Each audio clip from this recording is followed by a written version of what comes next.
पोष मास का हर दिन शुभ है, 10वां दिन है अति विशेष। कथा में हर भावना छुपी, हमें दे जीवन का मूल संदेश। ओम श्री गणेशाय नमः। ओम नमः शिवाय। हरे कृष्णा। कान्हा जी की कृपा से आप सभी भक्तों का दिन शुभ और मंगलमय हो। आप सभी भक्तों का तहे दिल से धन्यवाद कि आप हमारी कथाओं को पूरा पूरा सुन रहे हैं, और कथाओं का संपूर्ण पुण्य फल प्राप्त करने के लिए वीडियो को लाइक करके कमेंट बॉक्स में भगवान के प्रति अपनी आस्था को व्यक्त करते हैं। भगवान आपकी सभी मनोकामनाएं पूरी करें। हे लक्ष्मी नारायण भगवान, जो भी भक्त आपकी कथा को पूरी सुने और कथा को सुनकर वीडियो को लाइक करके कमेंट बॉक्स में आपका जयकारा लगाए, उनकी आप सभी मनोकामनाओं को शीघ्र पूरी करना। तो आइए आज सुनते हैं 10वें दिन स्कंद महापुराण की कथा में हिमवान द्वारा कन्यादान, बारात का भोजन, विदाई, शिव महिमा, कुमार का जन्म, देवताओं का तारकासुर और उसकी सेना के साथ संग्राम, तारकासुर का वध। तो प्रिय भक्तों, आप स्कंद महापुराण की पुण्य कथा को सुनने के लिए कथा को पूरी पूरी जरूर सुनिए। आज तुलसी पूजन दिवस है। हर साल 25 दिसंबर को तुलसी पूजन दिवस मनाया जाता है। तुलसी श्री हरिप्रिया है और देवी लक्ष्मी का निवास होता है। तो इस दिन हमें सुबह जल्दी उठकर स्नान आदि से निवृत्त होकर तुलसी माता की पूजा करनी चाहिए। सबसे पहले सूर्यदेव को सूर्य मंत्रों का जप करते हुए ओम भास्कराय नमः मंत्र का जप करते हुए सूर्यदेव को अर्घ देना चाहिए। उसके बाद तुलसी में जल अर्पित करें, कुमकुम रोली चंदन अर्पित करें, लाल चुनरी उड़ाएं और घी का दीपक प्रज्वलित करें। तुलसी चालीसा और तुलसी मंत्रों का जप करना चाहिए। साथ ही ओम नमो भगवते वासुदेवाय मंत्र का जाप करना चाहिए। ऐसा करने से हमारे जीवन में आने वाली सभी कठिनाइयां दूर हो जाती हैं और श्री हरि की असीम कृपा प्राप्त होती है। तो आइए भगवान गणेश का ध्यान करते हुए कथा का शुभ आरंभ करते हैं। ओम श्री गणेशाय नमः। स्कंद महापुराण की कथा से पहले एक अति सुंदर कहानी को आपको सुनाते हैं। वनवास के दौरान जब सीता माता को पानी की प्यास लगी, तभी श्री रामचंद्र जी ने चारों ओर देखा तो उनको दूर दूर तक जंगल ही जंगल दिख रहा था। फिर वे कुदरत से प्रार्थना करने लगे, हे जंगल जी, आस पास जहाँ भी पानी हो कृपया वहां जाने का रास्ता दिखाएं। तो तभी वहां एक मोर ने आकर श्री राम से कहा, आगे थोड़ी दूरी पर एक जलाशय है, आइए मैं आपका मार्ग पथ प्रदर्शक बनता हूँ, लेकिन रास्ते में हमारी भूल चूक होने की संभावना है। तो श्री राम जी ने पूछा, वह क्यों? तब मोर ने उत्तर दिया, मैं उड़ता हुआ जाऊंगा और आप चलते हुए आएंगे, इसलिए रास्ते में मैं अपना एक एक पंख बिखराता हुआ जाऊंगा, तो उसके सारे आप जलाशय तक पहुंच जाओगे। प्रिय भक्तों, इस बात को हम सभी जानते हैं कि मोर के पंख एक विशेष समय तक एक विशेष ऋतु में ही बिखरते हैं। अगर वे अपनी इच्छा विरुद्ध पंखों को बिखेरें तो उनकी मृत्यु हो जाती है। और हुआ भी वही। अंत में जब मोर अपनी अंतिम सांसें ले रहा था तो उसने कहा कि वह कितना भाग्यशाली है कि जो जगत की प्यास बुझाते हैं, ऐसे प्रभु की प्यास बुझाने का उसे सौभाग्य प्राप्त हुआ। मेरा तो जीवन धन्य हो गया, अब मेरी कोई इच्छा शेष नहीं। तभी भगवान श्री राम जी ने मोर से कहा कि मेरे लिए तुमने जो मोर पंख बिखेर कर मुझे जो ऋणों से बांध दिया है, मैं उस ऋण को अगले जन्म में जरूर चुकाऊंगा। मेरे सिर पर आपको चढ़ाकर उसके बाद अगले जन्म में श्री कृष्ण अवतार में उन्होंने अपने माथे पर मोर पंख को धारण किया और अपने वचन के अनुसार मोर का ऋण उतारा था। तो प्रिय भक्तों, तात्पर्य यह है कि अगर भगवान को ऋण उतारने के लिए फिर से जन्म लेना पड़ता है तो हम मानव हैं, ना जाने हम तो कितने ही ऋणों से बंधे हुए हैं और उसे उतारने के लिए हमें कई जन्म भी कम पड़ जाएंगे। तो इसीलिए अपना जो भी भला हम कर सकते हैं इसी जन्म में हमें कर लेना चाहिए। तो प्रेम से बोलिए जय श्री राम। अब आइए सुनते हैं तुलसी पूजन दिवस के शुभ अवसर पर तुलसी माता की कथा। एक समय में धर्मात्म नाम के राजा हुए करते थे। उनकी कन्या तुलसी यौवन अवस्था में थी। अपने विवाह की इच्छा लेकर तुलसी तीर्थ यात्रा पर निकल पड़ी। उन्होंने कई जगह की यात्रा की। एक स्थान पर उन्हें तरुण अवस्था में भगवान गणेश जी को तपस्या में लीन देखा। भगवान गणेश का रूप अत्यंत ही मोहक और आकर्षक था। तुलसी भगवान गणेश के इस रूप पर मोहित हो गई और अपने विवाह का प्रस्ताव उनके सामने रखने के लिए उनका ध्यान भंग कर दिया। भगवान गणेश ने स्वयं को ब्रह्मचारी बताते हुए तुलसी के विवाह का प्रस्ताव ठुकरा दिया। तुलसी को भगवान गणेश के इस रूखे व्यवहार और अपने विवाह प्रस्ताव ठुकराए जाने से बहुत दुख हुआ। उन्होंने आवेश में आकर भगवान गणेश को दो विवाह होने का श्राप दे दिया। पर भगवान गणेश ने तुलसी को असुर से विवाह होने का श्राप दे दिया। बाद में तुलसी को अपनी भूल का एहसास हुआ और भगवान से क्षमा मांगी। ना तुम्हारा शाप खाली जाएगा, ना मेरा। भगवान गणेश बोले, मैं रिद्धि सिद्धि का पति बनूंगा और तुम्हारा विवाह भी राक्षस जलंधर से अवश्य होगा, लेकिन अंत में तुम भगवान कृष्ण की प्रिया बनोगी और कलयुग में भगवान विष्णु के साथ तुम्हारी पूजा जरूर होगी। तुम्हारी पूजा के बिना भगवान विष्णु की पूजा अधूरी होगी, लेकिन मेरी पूजा में तुम्हारा प्रयोग नहीं होगा। अर्थात भगवान गणेश की पूजा में तुलसी माता को नहीं चढ़ाया जाता। तो प्रेम से बोलिए तुलसी माता की जय। अब आइए सुनते हैं स्कंद महापुराण की कथा। प्रिय भक्तों, यदि आपने स्कंद महापुराण की कथा को अभी तक नहीं सुना, तो पौष मास माध्यम के प्रथम अध्याय से आप सभी अध्यायों को जरूर श्रवण कीजिए, क्योंकि स्कंद महापुराण एक ऐसा पुराण है जिसके सुनने मात्र से हमें सभी पापों से मुक्ति मिलती है और जन्म जन्मांतर के सभी बंधन मुक्त हो जाते हैं। तो आइए आगे की कथा को सुनते हैं। लोमस जी कहते हैं, तदंतर ब्रह्मा जी की आज्ञा से हिमवान ने कन्या का दान किया। हे परमेश्वर, मैं अपनी यह कन्या आपको धर्म पत्नी बनाने के लिए अर्पित करता हूँ, कृपया स्वीकार करें। यह वाक्य बोलकर उन्होंने अपनी कन्या दे दी। कमल के समान नेत्रों वाले वे दोनों दंपति वेदी के बाहर लाए हुए उन पार्वती और परमेश्वर को बाहर की ही वेदी पर बिठाया गया।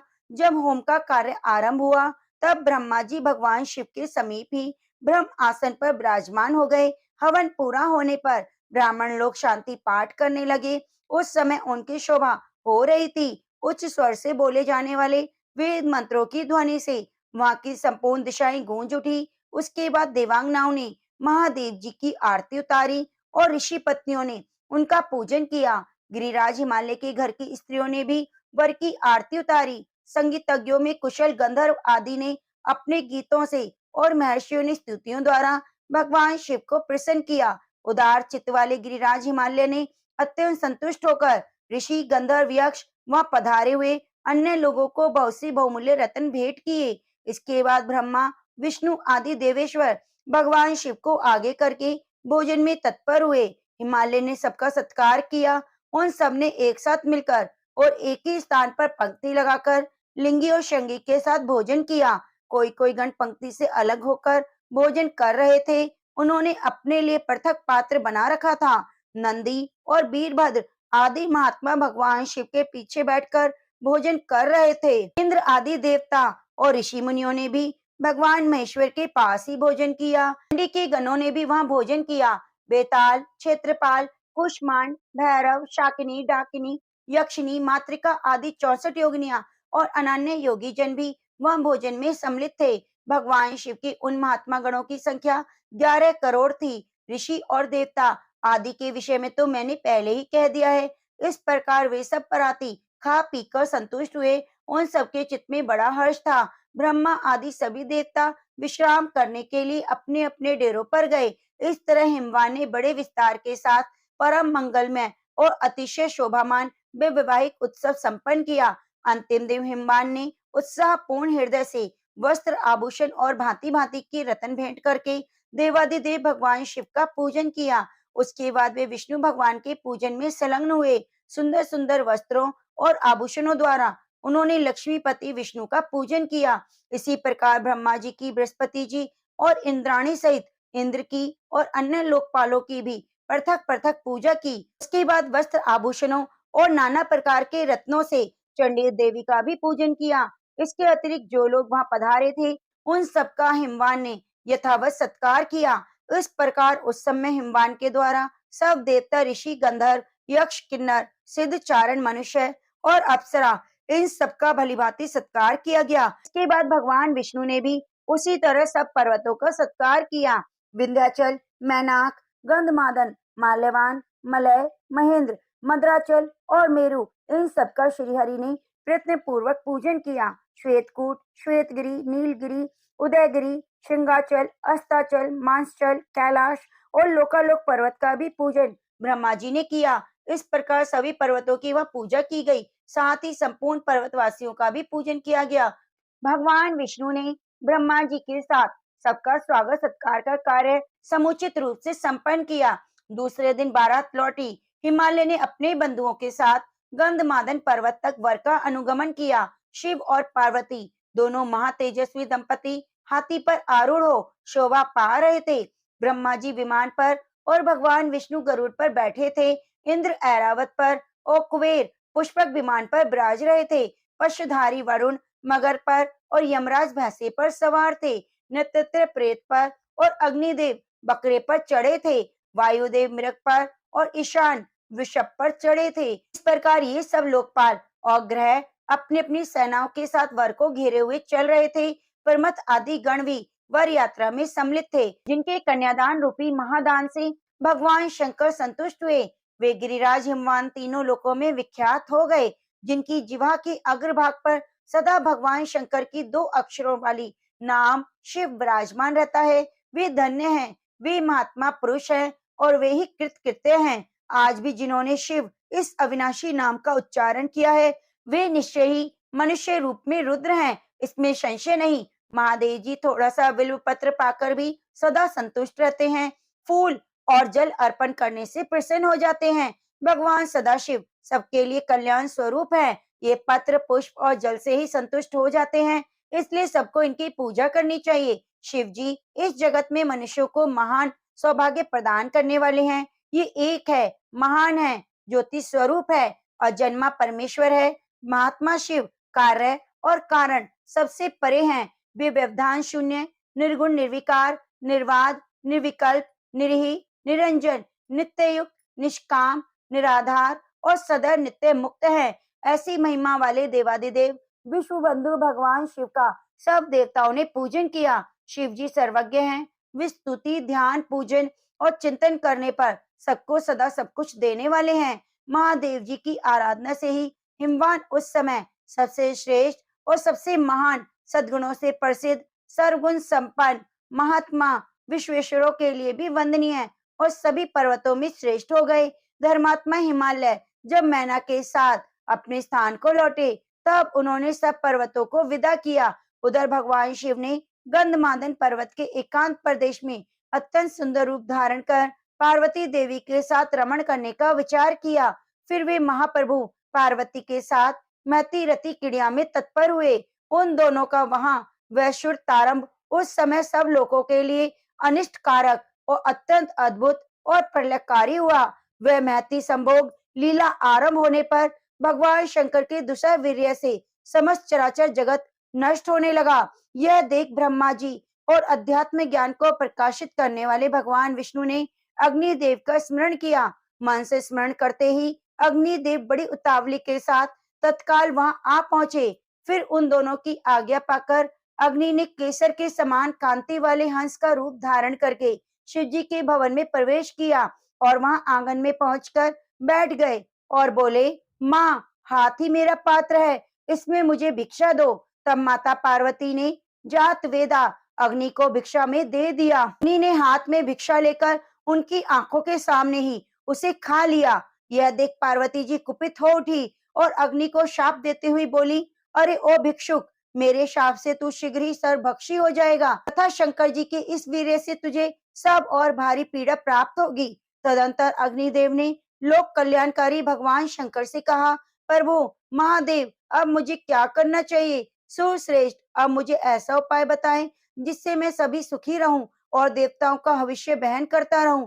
तब भगवान शिव ने सब देवताओं के सुनते सुनते कहा, अग्नि, तुम अपने शरीर में पड़े हुए मेरे वीर्य को स्त्री के गर्भ में स्थापित कर दो। यह सुनकर अग्नि ने कहा, भगवान, आपका तेज दुष्य है, इसे प्राकृत जन कैसे धारण कर सकता है? उस समय नारद जी ने अग्निदेव से कहा, मेरी बात मानो, माघ मास में प्रातः स्नान करके शीत के कारण जो अत्यंत कष्ट पा रहे हो, वे जब अग्नि सेवन के लिए आए, तब उनके शरीर में तुम भगवान शिव का यह तेज स्थापित कर देना।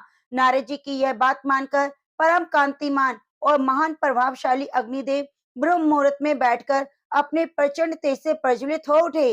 अग्नि को प्रज्वलित देख शीत से कष्ट पाने वाली कृतिकाओं ने अग्नि सेवन की इच्छा से वहां आने का विचार किया। उस समय अरुंधति देवी ने उन सबको रोका, तो भी उनकी बात न मानकर वे सब कृतिकाएं आग तापने लगी। जब तक वे आग तापती रही, तब तक शंकर जी के वीर्य से सभी परमाणु उनके रोम कूपों में होकर शरीर में घुस गए।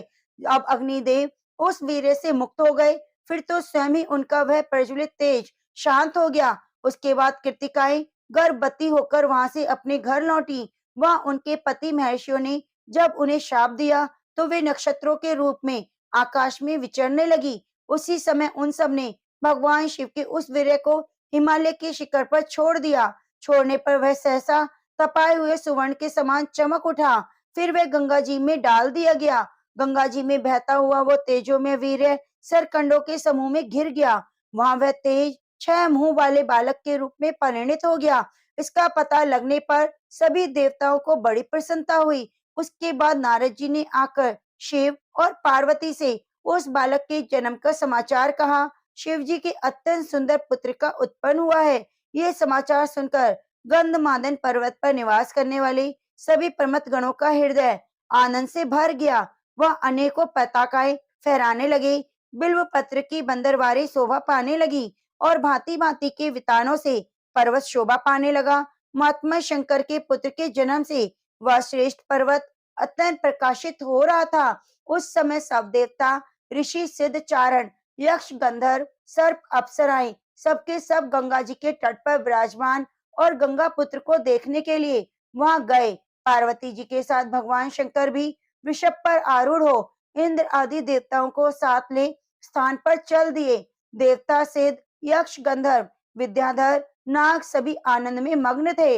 वे शिव जी के साथ ही उनके वरदायक पुत्र का दर्शन करने के लिए गए। शंकर जी के समान प्रतापी उस गंगा पुत्र की और देवताओं की जब दृष्टिपात किया, तब उन्हें महान तेज दिखाई दिया जो तीनों लोकों में व्याप्त था। उस तेज से घिरा हुआ वह बालक तपाए हुए सुवर्ण के समान कांतिमान था। उसका मुख बड़ा ही सुंदर था। अंग अंग मनोहारिणी शोभा से संपन्न था। नासिका की बनावट बड़ी सुंदर थी। वह मंद मंद मुस्कुराते हुए सबकी ओर देखता था। उसके दांत बड़े ही स्वच्छ और चमकीले थे। संपूर्ण अंगों में सुंदरता खेल रही थी। उसके सिर के बाल सब और बिखरे हुए थे। अत्यंत अद्भुत रूप वाले और सूर्य के समान तेजस्वी उस गंगा कुमार को देखकर संपूर्ण देवताओं ने उसका वंदन किया। भगवान शंकर के सभी पार्षद, प्रमथगण, वीरभद्र आदि उस बालक को दाएं बाएं दोनों ओर से घेर कर खड़े हो गए।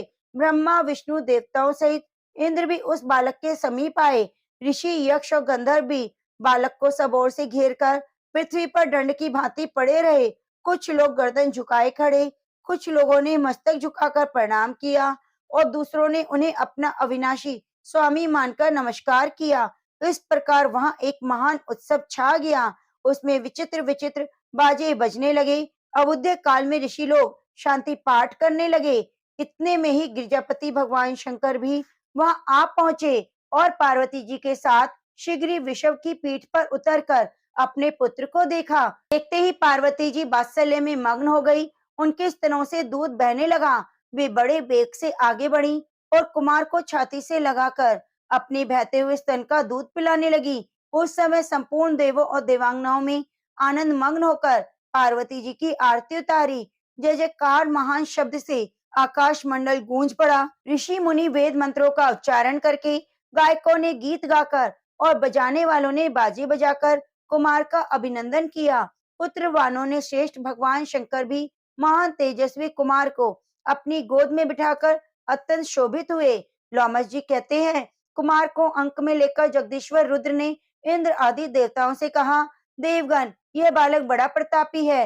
इस समय मेरे पुत्र से तुम्हें कौन सा काम लेना है, बताओ। तब संपूर्ण देवताओं ने भगवान पशुपति से कहा, प्रभु, इस समय संपूर्ण जगत तारकासुर से महान भय प्राप्त किया है। इसलिए हम आज ही उसे मारने के लिए उद्यत हो यहाँ से प्रस्थान करेंगे। यूं कहकर इस कार्य में भगवान शंकर की अनुमति जानकर संपूर्ण देवगण सहसा वहां से चल पड़े और शंकर जी के पुत्र कार्तिकेय को आगे कर महान असुर तारक पर चढ़ गए। इस युद्ध में ब्रह्मा विष्णु आदि सब देवता सम्मिलित थे।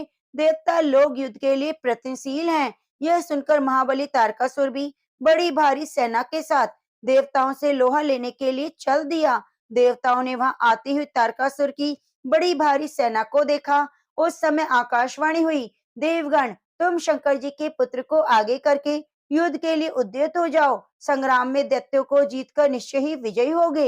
यह आकाशवाणी सुनकर सब देवता युद्ध के लिए उत्सुक हो गए। उस समय कुमार कार्तिकेय का वरण करने के लिए मृत्यु कन्या देवसेना वहां आई। कुमार ने ब्रह्मा जी के कहने से उसे अंगीकार किया। तब से शंकर जी के पुत्र कार्तिकेय जी देव सेनापति हो गए। उस समय शंख नगाड़े डंका ढोल गोमुख दुदुम्बी बजने लगे।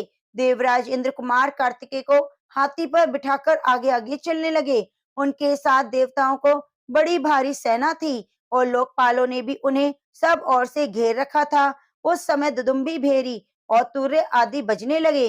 कुमार इंद्र को हाथी देकर स्वयं विमान पर जा बैठे इंद्र और इंद्र ने कुमार के मस्तक पर वरुण देवता का छत्र धारण कराया जो बहुमूल्य मणियों की प्रभा से प्रकाशित हो रहा था। उसमें भांति भांति के रत्न लगे हुए थे जिससे उसकी शोभा बहुत बढ़ गई। वह छत्र चंद्रमा की किरणों के पड़ने से अत्यंत शोभायमान जान पड़ता था।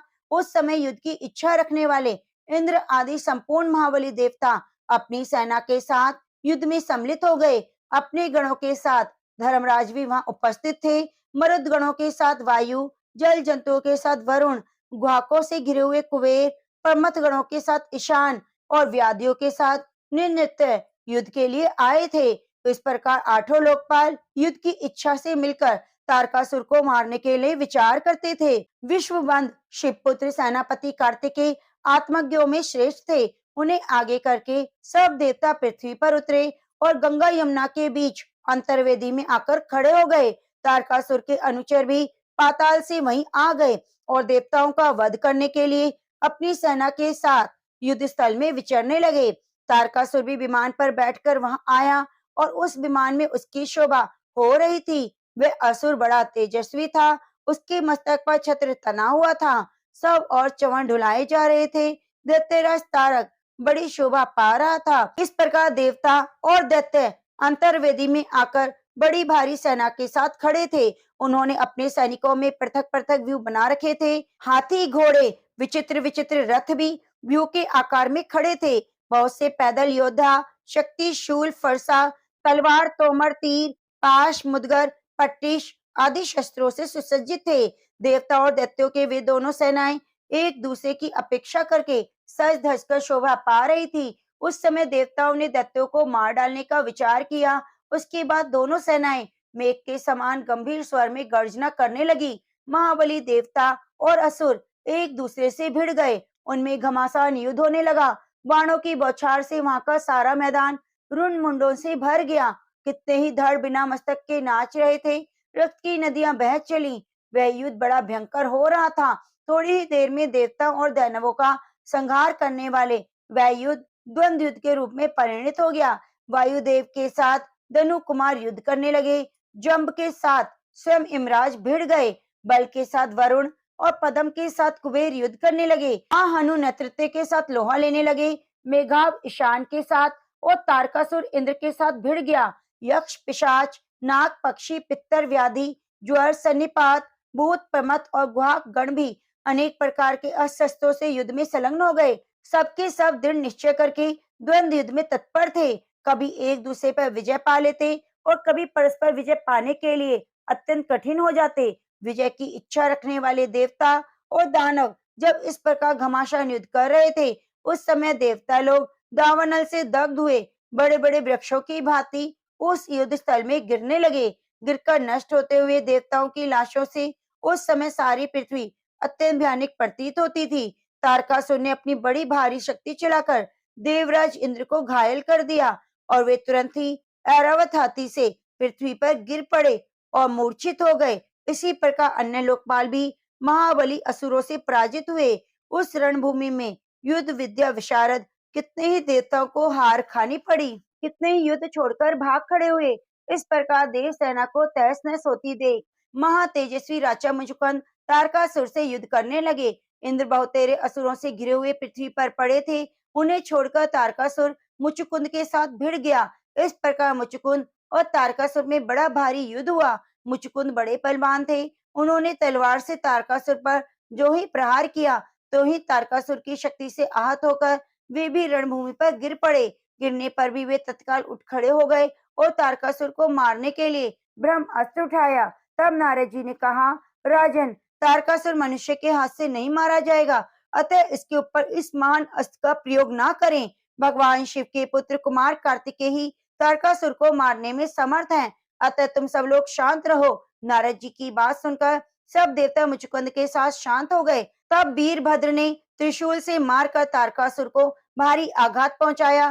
तारकासुर सहसा पृथ्वी पर गिरा और क्षण भर में मूर्छा में डूबा रहा। फिर चेत होने पर एक ही मुहूर्त में वह उठकर खड़ा हो गया और शक्ति से उसने वीरभद्र पर प्रहार किया। भगवान शिव के सेवक महाबली वीरभद्र ने भयानक त्रिशूल से तारकासुर को पुनः चोट पहुंचाई। इस तरह ये एक दूसरे को मारने लगे और भगवान शिव के गणों में जो अत्यंत युद्ध कुशल वीरभद्र समान ही पराक्रमी थे, वे बैल पर सवार हो मस्तक पर जटाजूट धारण किए, हाथों में त्रिशूल लिए, सर्पों का आभूषण पहने वहां आए। वीरभद्र को आगे करके दैत्यों के साथ लोहा लेने लगे। उन्होंने दैत्यों के साथ बड़ा भयानक संग्राम किया और इस युद्ध में प्रमथ गण विजयी हुए। उनसे परास्त होकर असुर लोग युद्ध से विमुख हो गए। अत्यंत पीड़ित होकर उन्हें पराभव स्वीकार करना पड़ा। अपनी सेना को तितर बितर होती देख तारकासुर ने 10,000 भुजाएं प्रकट की और सिंह पर सवार हो रणभूमि में देवताओं का संहार आरंभ किया। उसने शिव के बहुत से गणों को मार गिराया। जान पड़ता था वह तीनों लोकों का संहार कर डालेगा। उसके सैनिकों ने समस्त शिवगणों को शत विशत कर दिया और दैत्य सेना के सिंहों की शिवगणों की सवारी के काम आने वाले सब बैलों को मार डाला। इस प्रकार उस रण क्षेत्र में भगवान शिव के पार्षद मारे जाने लगे। तब भगवान विष्णु ने शंकर जी के प्रिय पुत्र कुमार कार्तिकेय से हंसकर कहा, कृतिका नंदन, तुम्हारे सिवा कोई और ऐसा वीर नहीं जो इस पापी तारकासुर का वध कर सके, अतः तुम्हें ही इसका संहार करना चाहिए।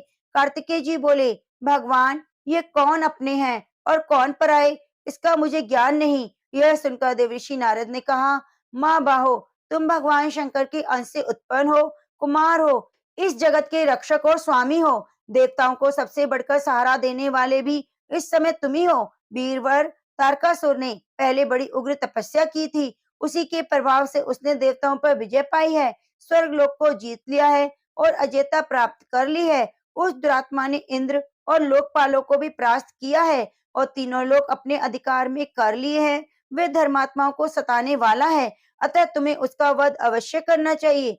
आज तुम ही रक्षक होकर सबका कल्याण करो। नारद जी की बात सुनकर कुमार कार्तिकेय बड़े जोर से हंसे और विमान से उतरकर पैदल चलने लगे। अपने हाथ में बड़ी भारी उल्का के समान ददीप्यमान और अत्यंत प्रभावशाली शक्ति लेकर जब वे रणभूमि में पैदल चलने लगे, तब उस समय बलवानों में श्रेष्ठ और अत्यंत प्रचंड उस बालक को आते देखकर तारकासुर कहने लगा, अहो, यह कुमार अपने शत्रुभूत बड़े बड़े दैत्यों का संहार करने वाला है, अतः इसके साथ मैं युद्ध करूंगा। अब अन्य वीरों और संपूर्ण गणों, गणाधीशों, लोकपालों को भी मैं अब मौत के घाट उतारता हूँ। यूं कहकर महाबली तारकासुर कुमार से युद्ध करने के लिए आगे बढ़ा। उसने एक अद्भुत शक्ति हाथ में ले ली। अब इंद्र का अपमान कर चुका था, उसे फिर वेगपूर्ण आते देख बुद्धिमानों में श्रेष्ठ इंद्र ने ब्रज से आघात किया। वज्र की मार खाकर तारकासुर व्याकुल हो पृथ्वी पर गिर पड़ा। गिरते ही वह पुनः उठकर खड़ा हो गया और बड़े रोष में भरकर उसने इंद्र पर शक्ति से प्रहार किया। इंद्र ऐरावत हाथी पर बैठे थे, किंतु तारकासुर ने उन्हें पृथ्वी पर गिरा दिया। उनके गिरने पर देवताओं की सेना में बड़ा हाहाकार मच गया। इंद्र को पृथ्वी पर गिरा देख प्रतापी वीरभद्र अत्यंत कुपित हो उठे। वे बड़े बैग बलवान वीर थे। उन्होंने हाथ में त्रिशूल लेकर इंद्र की रक्षा करते हुए महादैत्य तारक पर प्रहार किया। शूल के आघात से आहत होकर तारकासुर पृथ्वी पर गिर पड़ा, परंतु वह बड़ा तेजस्वी था। गिरने पर भी पुनः उठकर खड़ा हो गया। उसने बहुत बड़ी शक्ति लेकर वीरभद्र के वक्षस्थल पर प्रहार किया। उसकी शक्ति के आघात से वीरभद्र भी धराशायी हो गए। उस समय समस्त शिवगण, संपूर्ण देवता, गंधर्व, नाग, राक्षस बारंबार हाहाकार करने लगे। इतने में शत्रुओं का नाश करने वाली महाबली वीरभद्र उठ खड़े हुए।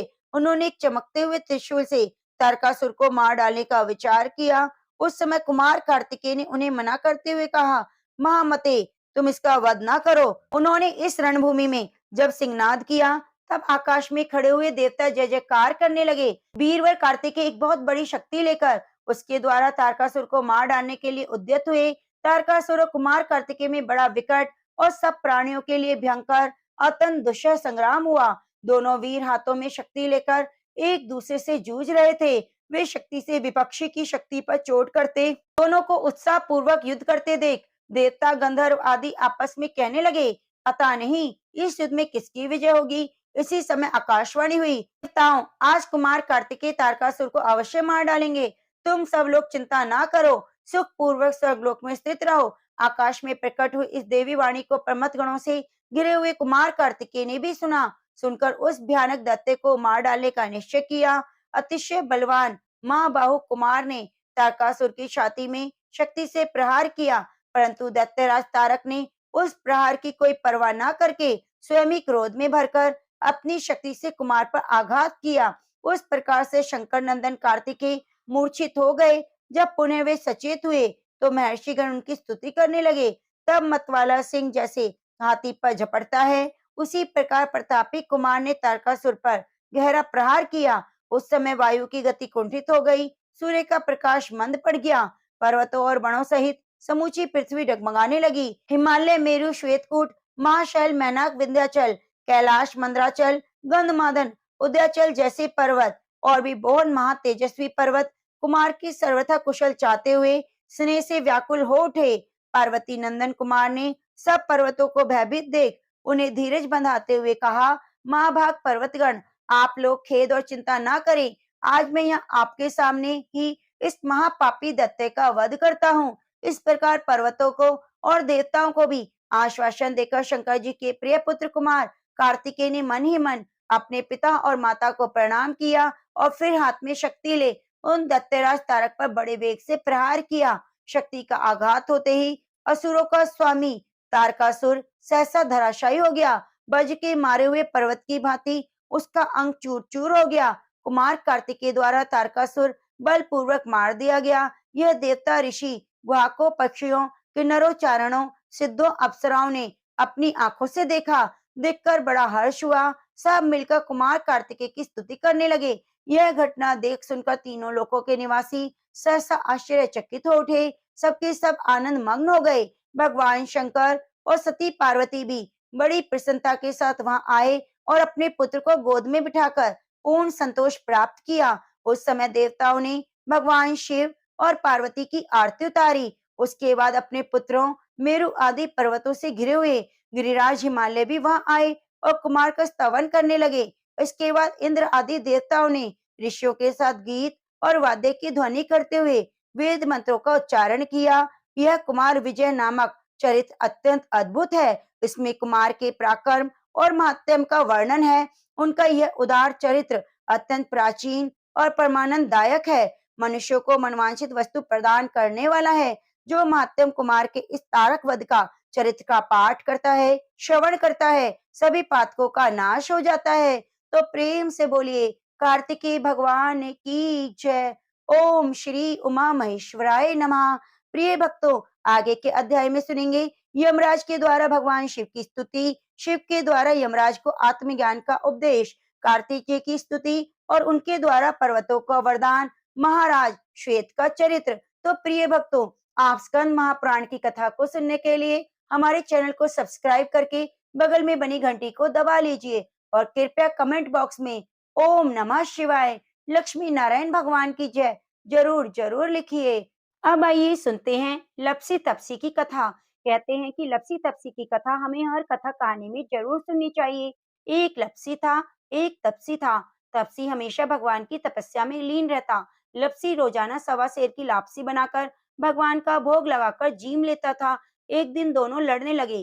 तपसी बोला, मैं रोज भगवान की तपस्या करता हूँ, इसलिए मैं बड़ा हूँ। लप्सी बोला, मैं रोज भगवान का सवा सेर लापसी का भोग लगाता हूँ। मैं बड़ा हूँ। नारद जी वहां से गुजर रहे थे। दोनों को लड़ता देखकर उनसे पूछने लगे, तुम क्यों लड़ रहे हो? तपसी ने खुद के बड़ा होने का कारण बताया और लपसी ने भी अपना कारण बताया। तो नारद जी बोले, तुम्हारा फैसला मैं कर दूंगा। दूसरे दिन लपसी तपसी नहाकर अपनी रोज की भक्ति करने आए। नारद जी ने छुपकर 1.25 करोड़ की एक एक अंगूठी दोनों के आगे रख दी।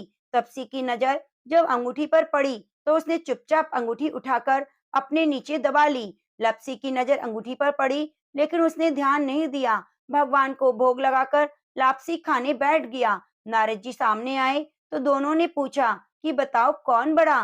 तो नारद जी ने तपसी से खड़ा होने को कहा तो वह खड़ा हुआ तो उसके नीचे दबी हुई अंगूठी दिखाई दी। नारद जी ने तपसी से कहा, तपस्या करने के बाद भी तुमने चोरी करने की आदत नहीं गई, इसलिए लपसी बढ़ा और तुम्हें तुम्हारी तपस्या का कोई फल नहीं मिलेगा।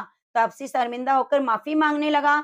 उसने नारद जी से पूछा, मुझे मेरी तपस्या का फल कैसे मिलेगा? नारद जी ने कहा, यदि कोई गाय कुत्ते की रोटी नहीं बनाएगा तो उसका फल तुझे मिलेगा। यदि कोई ब्राह्मण को भोजन कराकर दक्षिणा नहीं देगा तो उसका फल तुझे मिलेगा। यदि कोई साड़ी के साथ ब्लाउज नहीं देगा तो उसका फल तुझे मिलेगा। यदि कोई दिए से दिया जलाएगा तो उसका फल तुझे मिलेगा। यदि कोई सारी कहानी कहकर तुम्हारी कहानी नहीं सुनेगा तो उस कथा कहानी का फल तुम्हें मिलेगा। उसी दिन से हर वृत्त कथा कहानी के साथ लपसी तपसी की कहानी भी सुनी जाने लगी। तो प्रेम से बोलिए, लपसी तपसी की जय। ओम गृणी सूर्याय नमः। अब आइए सुनते हैं आदित्य हृदय स्तोत्र। उधर श्री रामचंद्र जी युद्ध से थककर चिंता करते हुए रणभूमि में खड़े हुए थे। इतने में ही रावण भी युद्ध के लिए उनके सामने उपस्थित हो गया। यह देख भगवान अगस्त्य मुनि, जो देवताओं के साथ युद्ध देखने के लिए आए थे, श्री राम जी के पास जाकर बोले, सबके हृदय में रमण करने वाले माँ बाहो राम, यह सनातन गोपनीय स्तोत्र सुनो। वत्स, इसके जप से तुम युद्ध में अपने शत्रुओं पर विजय पा सकोगे। इस गोपनीय स्तोत्र का नाम है आदित्य हृदय। यह परम पवित्र और संपूर्ण शत्रुओं का नाश करने वाला है। इसके जप से सदा विजय की प्राप्ति होती है। यह नित्य अक्षय और परम कल्याण में स्तोत्र है। संपूर्ण मंगलों का भी मंगल है। इससे सब पापों का नाश हो जाता है। यह चिंता और शोक को मिटाने, आयु को बढ़ाने वाला उत्तम साधन है। भगवान सूर्य अपनी अनंत किरणों से सुशोभित है।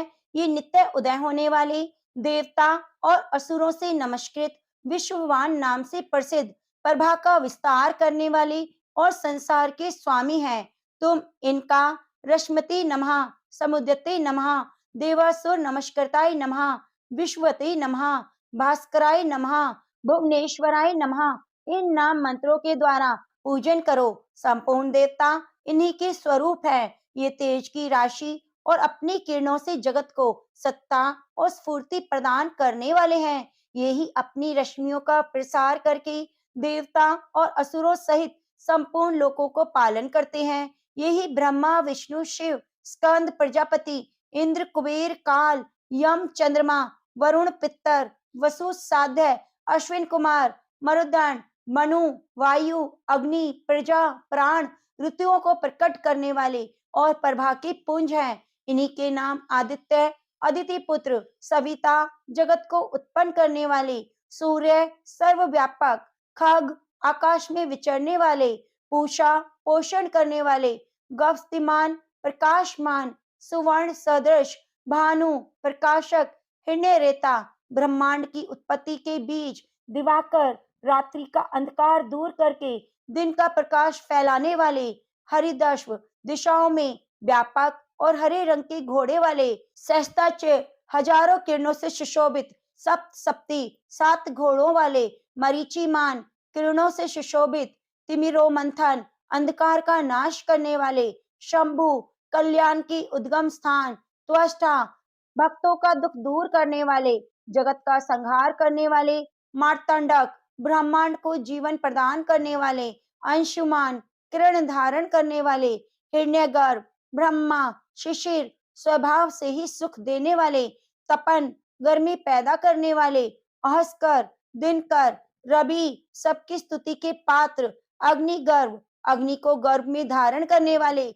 अदिति पुत्र शंख आनंद स्वरूप एवं व्यापक, शिशिर नाशन, शीत का नाश करने वाले, व्योमनाथ, आकाश के स्वामी, तमोभेदी, अंधकार को नष्ट करने वाले, ऋग, यजु, सामवेद की पारगामी, घन वृष्टि, घनी वृष्टि के कारण अपा, मित्र, जल को उत्पन्न करने वाले, विंध्य विधि पलगम, आकाश में तीव्र वेग से चलने वाले, आतपी, घाम उत्पन्न करने वाले, मंडली, किरण समूह को धारण करने वाले, मृत्यु, पिंगल, भूरे रंग वाले, सर्वतापन, सबको ताप देने वाले, कवि, त्रिकालदर्शी, विश्व सर्वस्वरूपी, महातेजस्वी, रक्त लाल रंग वाले, सर्वोद्भव, सबकी उत्पत्ति के कारण, नक्षत्र, ग्रह, तारों के स्वामी, विश्व भावन, जगत की रक्षा करने वाले, तेजस्वियों में भी अति तेजस्वी, द्वादश आत्मा,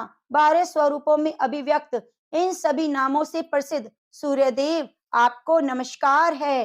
पूर्वगिरी उद्याचल और पश्चिम गिरी अस्ताचल के रूप में आपको नमस्कार है। ज्योतिर्गणों, ग्रह और तारों के स्वामी, दिन के अधिपति, आपको प्रणाम है। आप जय स्वरूप, विजय और कल्याण के दाता हैं। आपके रथ में हरे रंग के घोड़े जुते रहते हैं। आपको बारंबार नमस्कार है। सहस्त्र किरणों से सुशोभित भगवान सूर्य, आपको बारंबार प्रणाम है। आप अदिति के पुत्र होने के कारण आदित्य नाम से प्रसिद्ध हैं। आपको नमस्कार है। उग्र, अभक्तों के लिए भयंकर, वीर, शक्ति संपन्न, सारंग, शीघ्रगामी सूर्य देव को नमस्कार है। कमलों को विकसित करने वाली प्रचंड तेजधारी मार्तंड को प्रणाम है। आप ब्रह्मा, शिव और विष्णु के भी स्वामी हैं। सूर्य आपकी संज्ञा है। यह सूर्यमंडल आपका ही तेज है। आप प्रकाश से परिपूर्ण हैं। सबको सुहा कर देने वाला अग्नि